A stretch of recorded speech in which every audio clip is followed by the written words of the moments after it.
What's going on, everyone? Hope you enjoyed your evening yesterday and ready to kick today's butt. I don't know about you, but I am still feeling daylight savings. Good thing this may be the last year for it.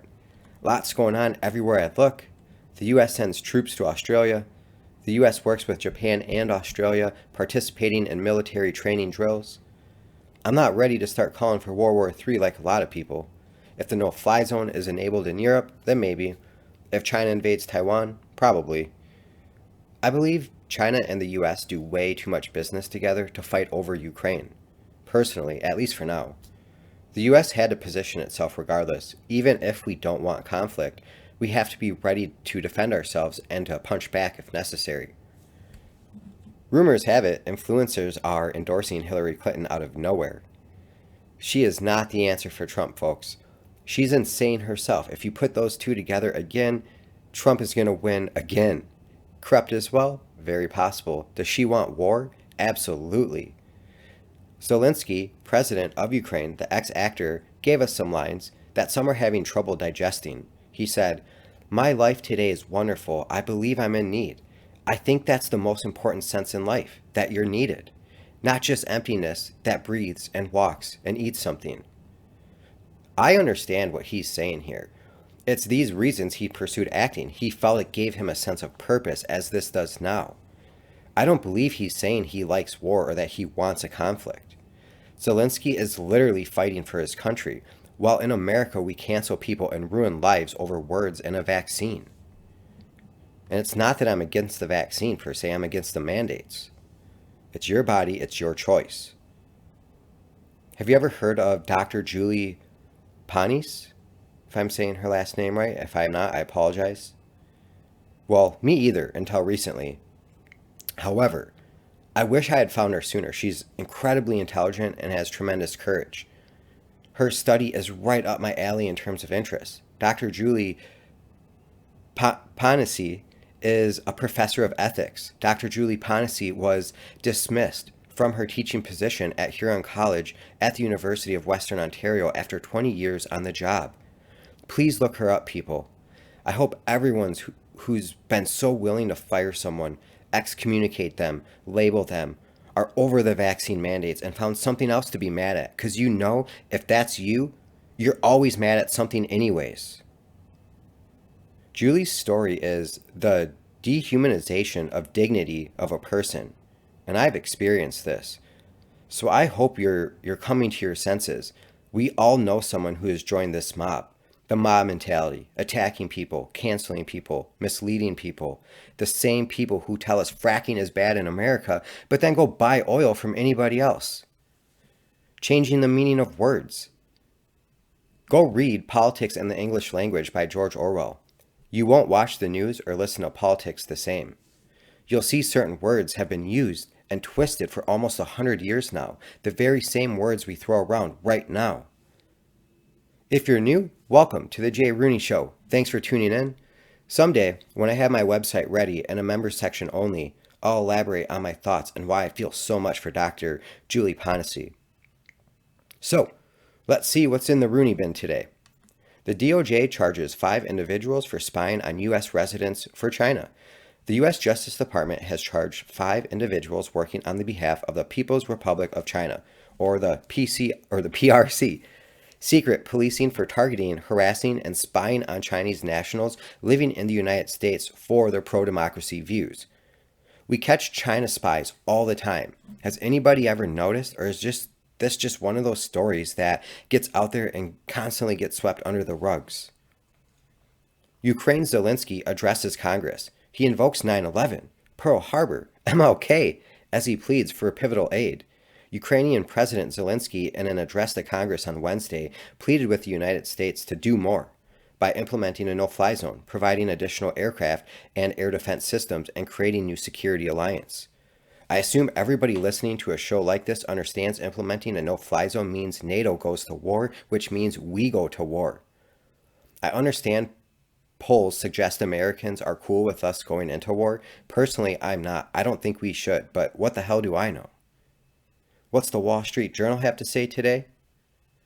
They're talking about the feds, what the Fed interest rate increase means for you. The Federal Reserve raised its short-term benchmark rate by 1/4 of a percentage point on Wednesday. This widely expected decision increases the federal funds rate between 0.25 and 0.50%. You'll feel the impact of raising rates on an individual level and a household level. When interest rates go up or down, the resulting changes in other rates impact the way we borrow money, but also how we save money. The Feds expect interest rates to go up several times in 2022. We lowered the federal funds rate in 2020 to boost the economy during the pandemic. The Feds meet every 6 weeks and they look at all this data. They do this to ensure stable prices and keep interest rates down. It's like driving a car. They make sure the economy is not going too fast or too slow. This article went on to say, frustrated house hunters, for example, have already seen mortgage rates increase in recent months. Rising rates mean homebuyers will pay a little bit more each month in mortgage payments. Raising the interest rate is about creating an inducement to save, said Laura Vedkamp, professor of finance and economics at Columbia University. It's basically a deterrent to consumption spending. When an economy is overheated, raising the interest rate is a way to pull back and say, hold on and postpone that spending. Personally, I've been trying to cut down on consumption since the pandemic started. It destroyed my previous job. I am someone who found another job during the pandemic. However, I'm not making what I did in 2020. We really do live in multiple realities. While some of us have been in this position for a few years now, others are just coming around to the financial difficulties of the times. All your COVID money is running out, apparently. This is a good opportunity to thank everyone who's been watching my show. Thank you, and thank you for hitting all those like buttons on Rumble and YouTube. I actually started earning this week, so thank you so much. I sincerely mean that. One of the major drivers for me doing this was because during the pandemic, when my job was really difficult, I realized I had nothing to really fall back on. I was worried about going through a period without a job. I do want to work. I want purpose in life. So I started brainstorming and trying things out to become more self-reliant, and not just financially, I even learned basic survival skills. I took a bushcraft course, which is learning how to survive in a forest with just a hatchet, handsaw, and a knife. I've taken up hunting. I also have a really sick dog that's only 2 years old, and I'd really like to keep him around as long as I can, and I invest $800 in him a month on his food and medications on top of the $30K I spent on his medical procedures in 2020. So after trying a landscaping business, which turned out to be the #1 job created in 2020, everyone had that same idea, and I realized I didn't have the resources for it, and as my car broke down, I didn't have a way to get to the jobs either. I kept coming back to a podcast and YouTube. You don't need any money to start, and the return on the investment has potential to really pay off in the long run. It may take 5 years. It typically takes longer based on my research, to be honest. All it took was courage, and here we are. So thank you so much. Seriously, if you haven't subscribed already, please do so. Next story in the Rooney bin. No more switching clocks.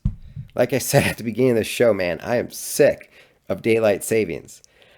Did you hear that our Senate passed an act to make daylight saving time permanent? This story is per The Guardian. The Senate unanimously approved a measure Tuesday that would make daylight savings time permanent across the United States next year. The bipartisan bill, named the Sunshine Protection Act, would ensure Americans would no longer have to change their clocks twice a year. But the bill still needs approval from the House and the signature of Joe Biden to become law. Joe Biden. No more switching clocks. More daylight hours to spend outside after school and after work. And more smiles. That is what we get with the permanent daylight savings time, said Senior Ed Markey of Massachusetts, the original co-sponsor of the legislation, in a statement. Changing the clock twice a year is outdated and unnecessary, said Republican Senator Rick Scott of Florida. Nearly a dozen states across the U.S. have already standardized daylight savings time. Daylight savings time is defined as a period between spring and fall when clocks in most parts of the country are set an hour ahead of standard time. Americans last changed their clocks on Sunday, and I've been messed up since. Standard time lasts for roughly 4 months in most of the country. Well, All I know is my circadian rhythm is right on for about 8 months of the year, and then all hell breaks loose. And I wonder if this will help. What does Marcus Aurelius have to say today? When circumstances force you to some sort of distress, quickly return to yourself. Do not stay out of rhythm for longer than you must. You will master the harmony the more you constantly go back to it. Have a great day, everybody. Work hard, walk, work out, don't eat like shit. Jay Rooney Show.